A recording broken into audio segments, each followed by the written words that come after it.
Labdien, paldies!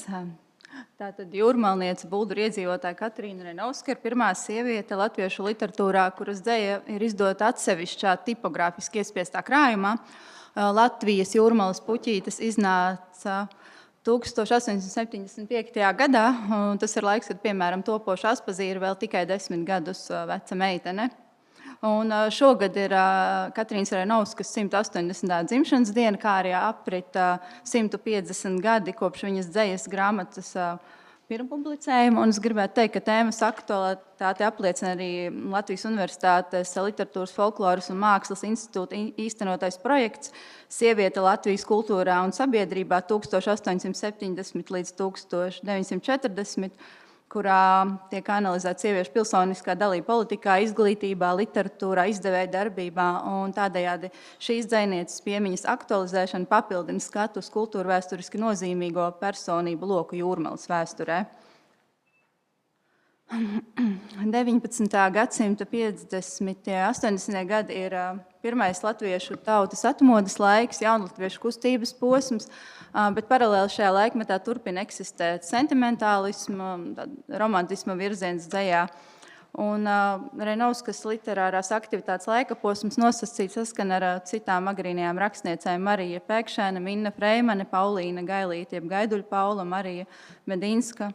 Un vērtējot virzienu aspektā, viņas dzeja ir iekļaujama sentimentāla romantisma tendencē. Latviešu dzejā tiek aizsākta cilvēka dvēselisko izjūtu padziļināta atklāsme, prevalē jūtu pieredžu izpausmi, efektu interpretācija, un būtiski, ka tiek radīti centieni lasītājiem radīt šo īpašo estētisko līdzpārdzīvojumu sēras vai skumjas vai prieku. Bet vēlāk, 20. un 30. gadu literatūra kritikā to ļoti nicinoši dēvē par jūtelīgu, asarainību dzejā.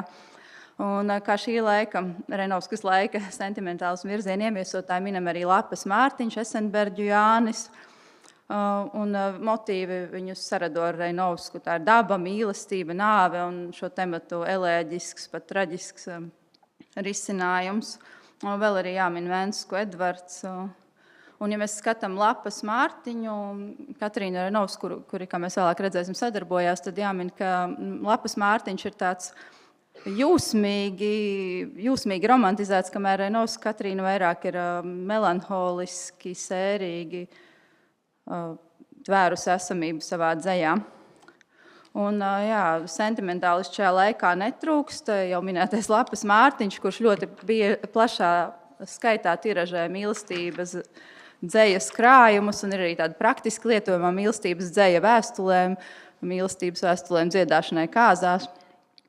Un mūsdienās Renovskas sarakstītais galvenokārt ir nozīmīgs kultūra vēsturiski, bet fakts, ka 19. gadsimta otrajā pusē šeit Rīgas Jūrmalā ir tapis manuskripts autoras sievietes dzejas grāmatā, ir nozīmīgs un saistošs. Jo šajā laikā dzeja kā nacionāla māksla tikai bija sākusi veidoties. Un mana referāta mērķis ir sniegt nelielu ieskatu Renovskas dzīves gājumā un ieskicēt viņas dzimtas saknes Vecbulduros un īsi pievērsties krājuma literatūra teorētiskai analīzai. Un Renovskas dzīvē līdz šim nav veltīts izvērsts apkopojums biogrāfija. Jau 20. gadsimta sākumā, tātad pavisam neilgu posmu pēc viņas literārās darbības sākumiem tiek minēts, ka biogrāfisku ziņu par dzejnieci vispār nav, to ir teicis Antons Birkerts. Plašāk dzejnieces pētīšanai pievēršas Lilija Brante Pārupe 20. gadsimta 30. gados, un viņa ir izdarījusi ļoti nozīmīgu lietu. Viņa devās tādā kā individuālā ekspedīcijā uz Vecbulduriem, klīda pa turienes ieliņām, apmeklēja tirgu, runājās ar puķu sieviņām, un viņa sameklēja dzejnieces meitas. Un tad varētu teikt, ka tieši Lilijas Brantes Pārupes piefiksētais ir būtiskākais avots par tādiem biogrāfijas faktiem par šo dzejnieci. Tad dzejniece tiek arī vēl turpmāk pieminēta 30. gadu izskaņas literatūras vēsturēs, bet 20. gadsimta nogalē izdotās latviešu literatūras vēsturēs viņa jau vairs netiek minēta, bet ir jauki, ka tagad 21. gadsimtā padziļinoti tieši pētot sieviešu agrīno iesaisti jaunajā latviešu literatūrā atkal Renovska reizums tiek pieminēta. Nu jā, un kā jūs teicu, ir uzglabājies gaužām maz vai precīzi nekādu drošticam avotu par dzejnieces biogrāfiju, tāpēc es ieskicēšu vismaz savus atradumus vēstures arhīvu dokumentos. Dzejniece ir dzimusi Bilderliņa pagasta Spendeļu mājās, Ķinku, tā ir viņas mātes dzimtas dzīvesvieta, un Ķinkas bija sena Vecbulduru Lielupes zvejnieku dzimta, un šī ir Vecbuldura ir vecākā Buldurmuižas apdzīvotā daļa, un dzejniece ir dzimusi Jēkaba Reinovska, Marijas Ķinkas ģimene, viņas dzimtās mājas bija tipisks 19. gadsimta Rīgas Jūrmalas zvejnieku namiņš, neliela guļbaļķu ēka, kas apjumta ar niedru jumtu, pieejas izvirzīts lievenis, neliela verandiņa.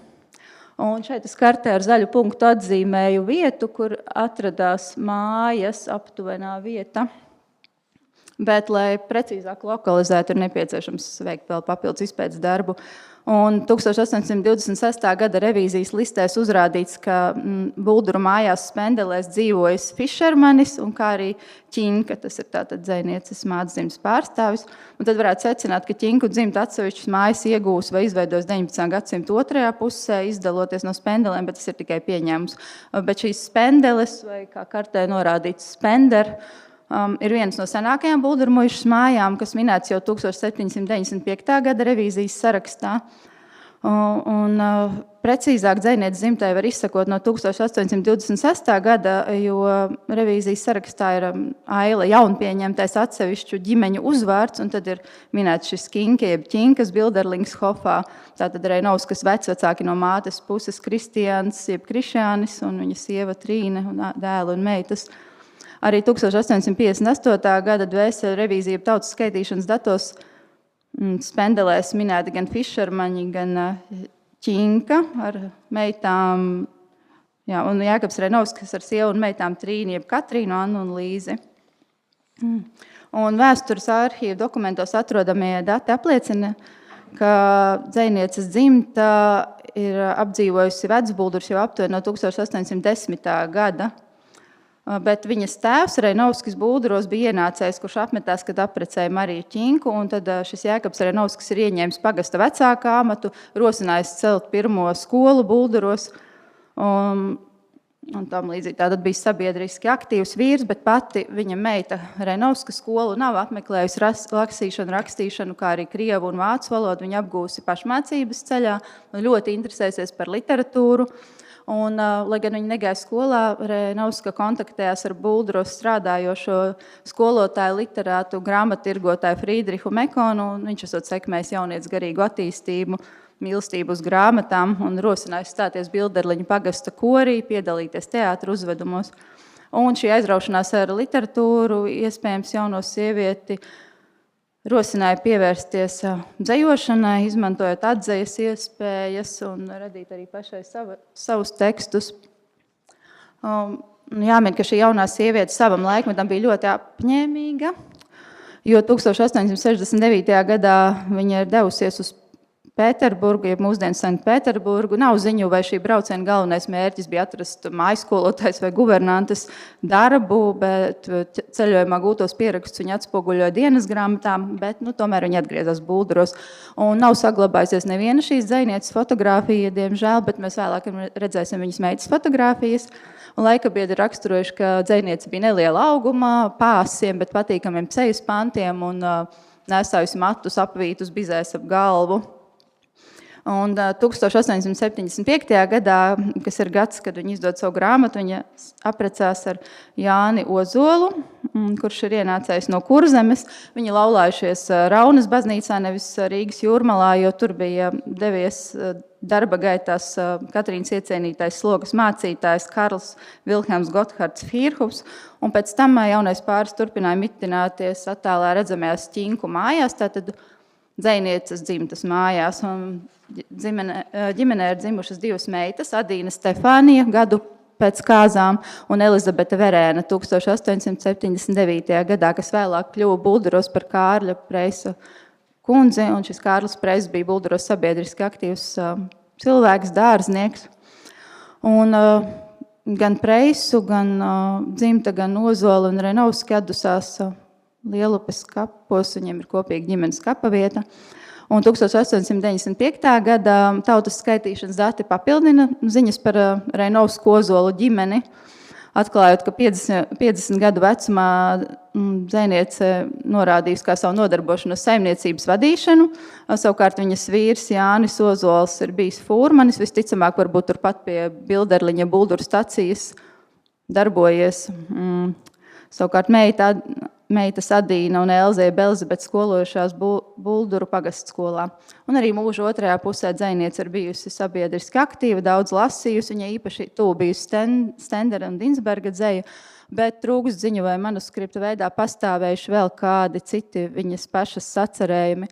Un nodzīvojusi dzejniece ir 70 gadu mūžu. Un tagad mazliet par krājumu. Te ir vienkārši noskaņai, kādas varēja būt mājas, kur ir dzīvojusi dzejniece, viņas dzimta tuvinieki. Nu jā, un par pašu krājumu Latvijas Jūrmalas puķītes. Lai to atbilstoši vērtē, tur jāņem vērā laiks, kad šis krājums ir izdots, un pat ja dzejoļiem nepiemīt tāds īpaši augsts mākslinieckās individualitātes līmenis, tie ir kultūrvēsturiski nozīmīgi, un iespējams viņas dzejai ir tieši saikne ar pašas Reinovskas biogrāfiju, jo iespējams viņa dzejai pievērsusies nerealizētu jūtu iespējā, jo ir uzglabājies nostāsts, ka Katrīna Reinovska pirms laulībām bijusi iemīlēsies kādā jūras braucējā, bet tuvinieki pret to iebilduši, un šis materiāls varbūt ir bijis tāds pateicīgs impulss, lai sacerētu pantus par jūru, jūrnieku mīlestību, šķiršanās skumjām, un tā tapa krājuma manuskripts, kas tika izdots tātad ar Lapas Mārtiņa gādību Rīgā Lucavu izdevniecībā un reklamēts arī tā laika avīzēs pat. Un izdevuma priekšvārdā Lapas Mārtiņš ir norādījis, ka šis ir pirmais dziesmiņu krājums, kas no mūsu zelteņu puses uz rakstniecības lauka parādās. Un krājuma nosaukums zināmā mērā ir simbolisks. Tātad tas rosina domāt par tādiem sīkajiem ziediem, kas piemērojušies augšanai kailajā Jūrmalas liedaga smiltī, padot visiem jūras vējiem, bet gribu arī pieminēt, ka 19. gadsimta otrajā pusē par Jūrmalas puķītēm simboliski mēdz devēt piekrastē mītošās jaunavas zvejnieku meitas, un varbūt arī pati autora savus dzejdarbus ir apzīmējis kā šīs Jūrmalas puķītes. Un kā liecinām norāda, apakšvirsraksts, citēju, dziesmiņas, ko savas tautas jaunībai dāvina Katarīna Reinovskī, un varētu tad uzskatīt, ka dzejniece ir iecerējusi savu krājumu jaunatnē. Un dzejas grāmatā ir iekļauti 26 dzejas teksti, bet interesanti, ka tikai 5 no šiem tekstiem, tātad ļoti izteikts skaitliskais mazākums ir marķēti kā pašas autors oriģināls sacerējumi. Tas ir pie jūras, Matilda un Jānis, kuģinieks šķiršanās no mīļākās, bēdu vēsts, un tautas dziesmas vīzē, kas vēlāk saukts Latvijas jūrmalnieces, un tātad pēdējais 21 teksts ir, pārējais 21 teksts ir atzeja vai lokalizējumi neuzrādot pirmavotu. Un svarīgi, ka autori ir ietvērusi ievadā arī tādu kā pašrefleksiju, jo vairumā gadījumu mums nav tādu agrīno rakstnieču pašrefleksiju par savu literāro darbību, bet šīs grāmatiņas ievadā ir tātad teikt, citēju, dažas bēdu vētras jau manu sirdi lauzušas, bet caur dziesmām ar vienu esmu apmierināšanu atradusi, citāda beigas. Un liela daļa šo dziesmu ir paredzēts dziedāšanai, jo pie dzejoļiem ir norādīts, kādā tā laika populārā melodijā tie ir dziedami.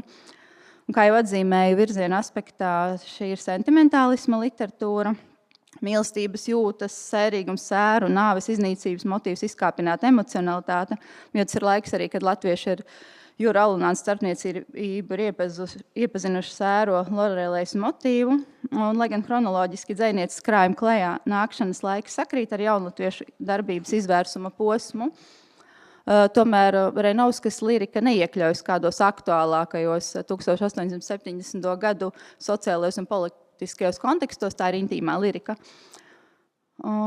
Nu jā, un dzejniece ir ļoti sekojas laikmeta modei, ievietot šo atzeja pārcēlumus un nenorādot oriģinālu darba autorus. Savukārt jūras motīvs Reinovskas dzejā apliecina viņas mīlestību uz dzimto apkārtni, un oriģināls sacerējums dominējošo tēmu par jūrnieka šķiršanos no mīļotās iemīļotā bojājai jūrā apstiprina šīs tematikas nozīmīgumu pašai liriķei.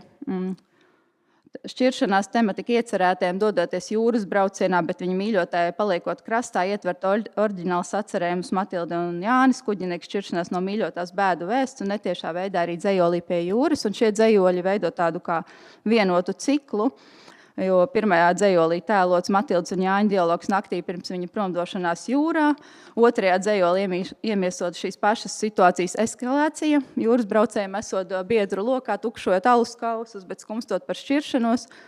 Un tad jau seko nākamie dzejoļi, kur tādā sirdi plosošā manierē ir tēlots, ka šis kuģinieks tātad vētra ir gājis bojā un mīļotā saņem vēsti par viņu bojāeju.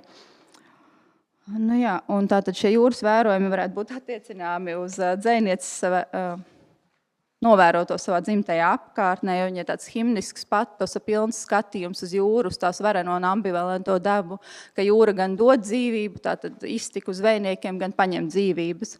Tad ir arī tāds atšķirīgs stilistisks dzejolis tautas dziesmas vīzē, gandrīz tādā kā kuplejas garā, varbūt iedvesmoties no Adolfa Alunāna. Un vēlreiz vēlos atzīmēt, ka dzejnieces piederība Rīgas jūrmalē iezīmē krājumā dominējošā kuģa kapteiņa, kuģinieka, jūras, kuģi jūrā, jūrmalas zvejnieki un jūras tūmu motīvi, jo zvejniecībā kuģošanas tematika ir liela nozīme Rīgas jūrmalas vēsturiskajā ainā. Un šī palika viņas vienīgā tātad sarakstītā un izdotā grāmata, bet 9 gadus vēlāk klajā nāk atkārtots izdevums, bet nav ziņu, vai tā ir pašas dzejnieces iniciatīva vai izdevēja. Bet viņas dzeja ir bijusi populāra savā laikā un vēl kādus gadus vēlāk, jo 19. gadsimta izskaņā un 20. gadsimta pirmajos gados viņas dzejoļi vairāk kārt iekļauti mīlestības dzejoļu izlasēs, mīlestību vēstuļu rakstīšanas rokas grāmatā, kalendāros.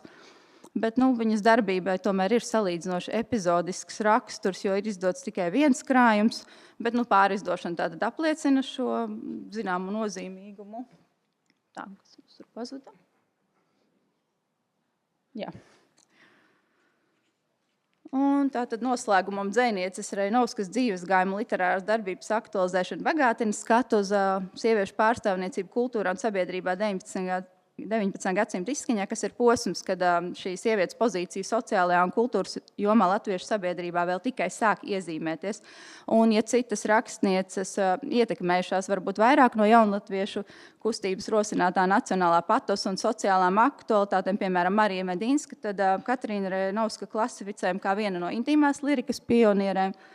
Un vērtējot plašāk atzīstams krājuma Latvijas jūrmalas puķītes, tāds kā nozīmīgams latviešu rakstniecībā un sieviešu darbībā literatūrā, jo arī šīs grāmatas esamība ir papildu apliecinājums latviešu valodas un tobrīd topošās latviskās kultūra telpas tādam potenciālam. Paldies! Es mazliet...